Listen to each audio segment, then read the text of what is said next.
Core ಕಮಿಟಿಯ ಅಧ್ಯಕ್ಷ ಆಗಿರ್ತಕ್ಕಂಥ JK Krishnareddy Saheb, ಜೊತೆಯಲ್ಲಿ ಪಕ್ಷದ ಹಿರಿಯರು, ಅನುಭವಿಗಳು, ಮಾಜಿ ಮಂತ್ರಿಗಳಾಗಿರ್ತಕ್ಕಂಥ ನಾಡಗೌಡರು ಸಾಹೇಬರು, ಜೊತೆಯಲ್ಲಿ ಜಿಲ್ಲೆಯ ದೇವರಿಪಿರಿಗಿ ವಿಧಾನಸಭಾ ಕ್ಷೇತ್ರದ ಶಾಸಕರಾಗಿರ್ತಕ್ಕಂಥ ರಾಜುಗೌಡರಣ್ಣವರು, ಜೊತೆಯಲ್ಲಿ ನಾಟಕಾಣದ ನಮ್ಮ ಚವ್ಹಾಣ್ರವರು ಸೇರಿದಂತೆ ಸೋಮಣ್ಣಗೌಡರು, BD ಪಾಟೀಲರು, ಹನುಮಂತಪ್ಪ ಮಾವಿನಮರದವರು, ಜೊತೆಯಲ್ಲಿ ಪಕ್ಷದ ಅನೇಕ ಜನ ಜಿಲ್ಲಾಧ್ಯಕ್ಷರು ಕೂಡ ಇದ್ದಾರೆ. ಅನೇಕ ಜನ ಮುಖಂಡರುಗಳು ಇವತ್ತಿನ ಈ ಪತ್ರಿಕಾಗೋಷ್ಠಿಯನ್ನು ಕರೆದಿರ್ತಕ್ಕಂಥದ್ದು ಮೂಲ ಉದ್ದೇಶ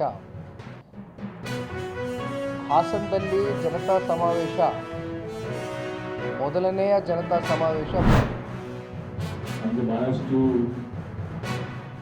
ಜನರಿಗೆ ಇನ್ನೂ ಆ ಒಂದು ದಾನ ಮಾಡಬೇಕು, ಒಂದು ಅಟ್ಯಾಚ್ಮೆಂಟು ಇನ್ನೊಂದು ಇರ್ತದೆ. ಆದರೆ ಅವ್ರು ಯಾವಾಗ ಕನ್ವಿನ್ಸ್ ಮಾಡೋಕ್ಕೆ ನಾವು ಸಾಧ್ಯ ಅಂದರೆ ಇದು ನಿಮ್ಮ ಜೀವನ ಮಾಡಿಬಿಟ್ಟು ಬೇರೆಯವರು ಭಾಳ ಪುಣ್ಯ ಅಂತದೆ. ನಮಗೆ ಪುಣ್ಯ ನಿಮ್ಮ ಸಿಗುತ್ತೆ, ನಮಗೆ ಆತ್ಮಕ್ಕೆ ಶಾಂತಿ ಸಿಗ್ತದೆ, ಬೇರೆಯವರು ಭಾಳ ಬೆಳೆದು ಮಾಡೋಕ್ಕೆ ಸಾಧ್ಯ ಇರುತ್ತೆ. ಅದು ಆ ಸಮಾಜ ಇನ್ನೂ ಕೂಡ ಅದು ನಾವು ಇದನ್ನು ಎಕ್ಸೆಪ್ಟ್ ಮಾಡುವಂಥ ಪರಿಸ್ಥಿತಿ.